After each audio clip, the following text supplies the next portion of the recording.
Driving up this driveway at night would be really spooky. You jumped out of my dreams, pretty eyes so wise and pristine. I couldn't ask for more than the day you came to my door. Open eyes cause I couldn't believe that you were right in front of me. Feeling pushed right through my heart, fireworks lit right from the start. Got me on cloud nine. Good afternoon, everyone. Today Michelle and I are in Brooksville, Florida at the May Stringer House, supposed to be the most haunted house in all of Florida. And they're having a fall festival here today. I don't think we have to worry about any ghosts in this house though, because the Ghostbusters are here. And they have 2 cars. Pretty cool. Oh, wait a minute, there's some ghosts right there.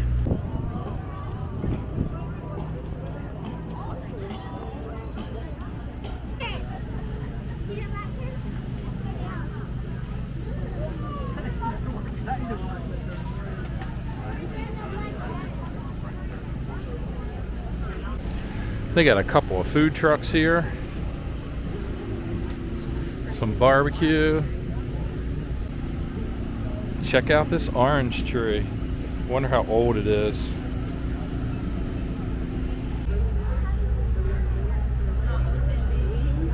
Alright, so we thought they were going to be having museum tours today, but apparently it's closed because they have it set up for a haunted house in the evening. So Michelle and I are going to go get some lunch, and we have another museum. Maybe. Are they going to be open? She doesn't know.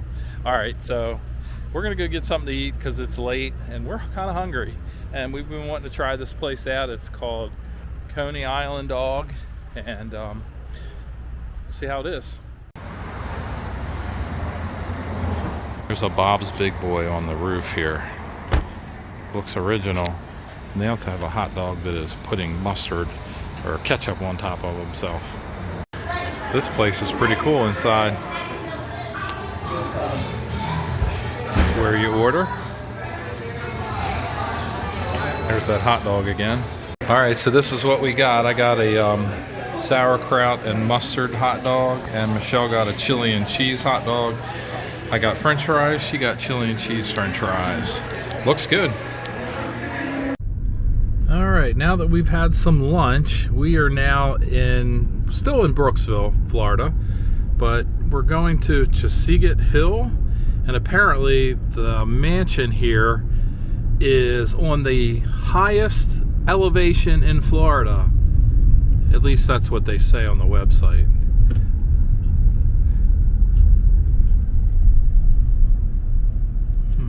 Yes, here.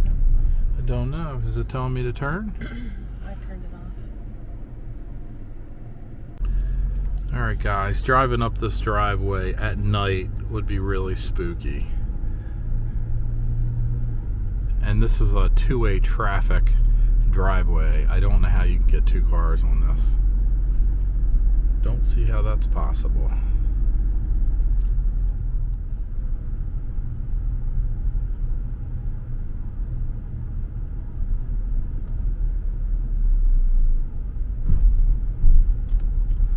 There it is.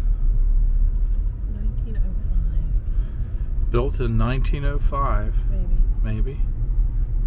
Michelle doesn't know. Drove past the sign so fast I couldn't Oh see. yeah. Flew by it. Doing 15 miles an hour.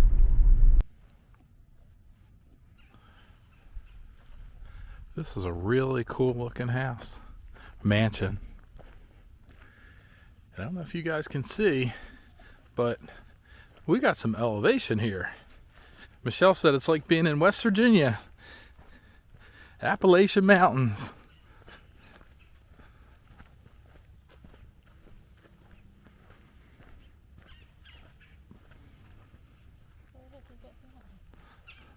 We're going to go over the chain is what we're going to do. My ears are popping. Got nosebleed. It's actually a little bit cooler up here too.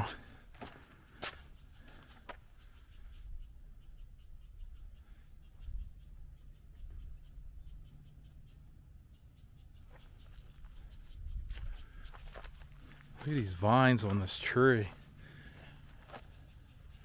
Whoa. This oak is huge.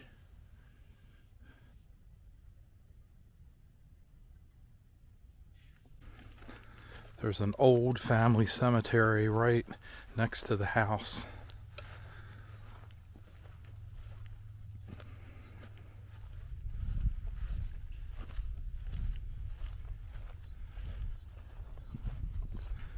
Two of the gravestones are knocked over and broken, unfortunately. Marbles. I think that was probably a child, the little one. I really can't read it. Sacred. Oh, maybe that's sacred. I thought it was somebody's name.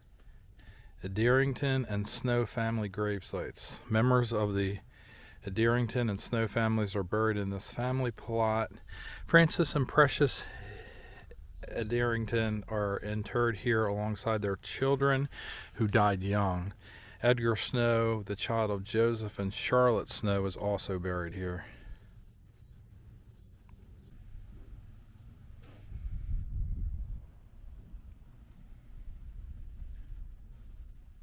So Michelle and I are going to do a guided tour of the house, and we're going to learn about the entire history of this house and the people that owned it, and we'll shoot whatever video that we can inside. Yeah, they said we can film in there, so that's pretty cool. Let's hope they let us.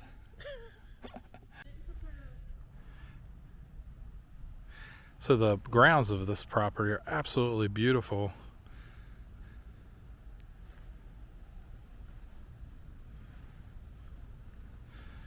There's cabins back here that university students use from time to time. Have to find out if they're still in use. I think they are. So right over here where these cabins are, they actually had enslaved families, and it says the property's first enslaved residents built their homes and raised their children on the ground just in front of us.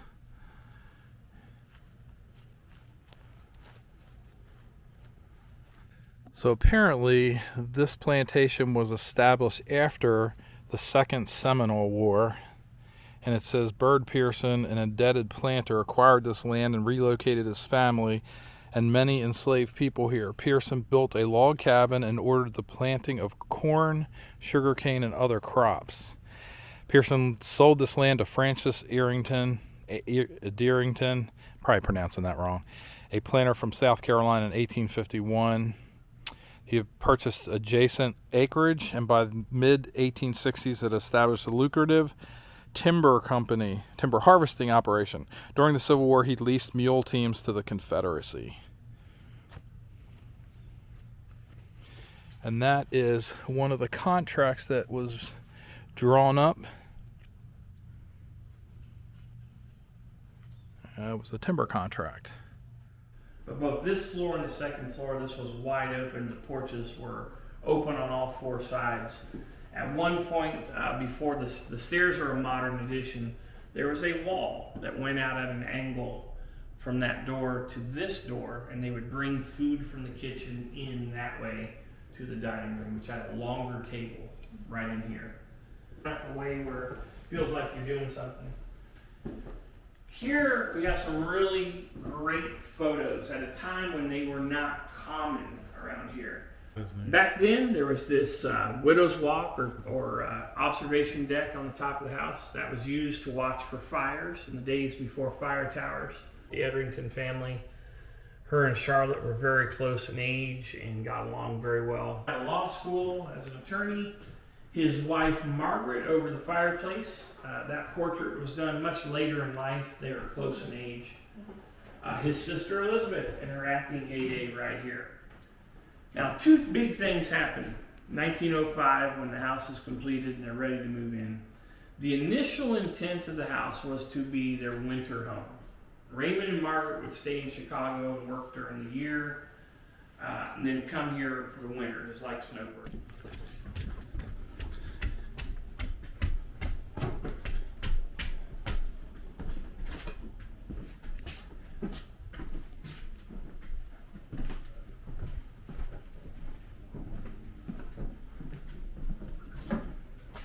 So if you look here at the top, I'll point out a little bit over here to the east, these big oak trees, for instance. The other side of the bushes is the big altar oak where the robins are buried. The next tree past that is called the sunrise oak, and there is a set of stairs going up to a tree house that Colonel Robbins built. He loved to sit up there in the mornings, drink coffee, watch the sun come up. Always a boy, right? This was the Robbins' main bedroom that he called the Kentucky rooms. And the reason for this is all the furniture were wedding gifts by his aunt and uncle that he lived with down the road, the Bodines, who were from Louisville, Kentucky. And this was all handmade in the 1850s and brought down by them when they settled here. I think you might have a card track. We do. Hundreds of them, in fact. We deal with them daily. They are in the chimneys where we can't reach, so we gas the best we can. There's some that are in the wood itself. But first week of every month, they come out here for 2 hours and work on that. That is a big wasp. They are, unfortunately, their rooms. We're wrapping up the last little bit of cataloging in there. This stairs is what leads up to the 3rd floor, where there are 4 bedrooms and a bathroom and attic. Unfortunately, that is closed. We are using that for storage space for a lot of leftover stuff, and I think just by code with the narrow stairs, we're going to have to look at some different options. But again, you see some of the pull handles that he's got going on. We would tour this room. We're a little spongy on the floor there, so we can see from in here. It has its own bathroom right here that can be approached from the hall or the room in there. So if there's a white tag hanging on it, that means it's original to the house? It not necessarily just means it came with the house. Now, as each family left, they took their stuff. The Robbins, however, when they died, a family member was sent here to retrieve the bulk of their items, and he got a lot of it downstairs. But in here, it is our final work as we wrap up the cataloging of all the objects. So everything you see here are the last little bits. We will determine what will go out on display, what will rotate out with other objects, or in a lot of cases, what will get stored here permanently. And we'll wrap it in acid-free paper, archival boxes, and professionally store what we can't display. Then, in a few months, this will be returned to being a research library. This was walled in the 20s by Colonel Robbins to increase the working space, and did a good job. He spent an awful lot of time here, particularly his last 2 years alive. There were days he didn't leave the 2nd floor, but he even had a bathroom built right here so it was closer to his office, and basically just walled in a section of the porch and brought in a very odd shaped bathroom, but it worked for him. He even had an air conditioner, Michelle. So all the air conditioning, oddly enough, did not come until 2005 with the big renovation. So, as you can see, that chimney literally runs through the bay window of this house. So, the owner, the last owner of this property, his wife was cold one winter, so he was actually overseas, and he sent a letter to one of the local contractors to please build some fireplaces for him and his wife. And they went ahead and did that, and he wanted a fireplace in their bedroom, and their bedroom was right up there, and they built the chimney right through the window. And he came back and he was so upset about it. He contacted them and said, "Why did you put the chimney right through the bay window?" And they said, "Well, you didn't tell us not to." Incredible. Unbelievable. Florida subcontractors. Well, we just finished our guided tour. That was a lot of fun. It was a lot of fun. If you're ever in this area, be sure to check this out. The information that he provided was fantastic. I only shot a glimpse of what he was talking about. It was at least an hour's tour. Maybe we went over a little bit, I think, maybe. But anyway, definitely lots of information, ties in with the federal government, state government, local government, and how all those different things, you know, played into this area and the growing of this whole area. Natives. Natives, yep.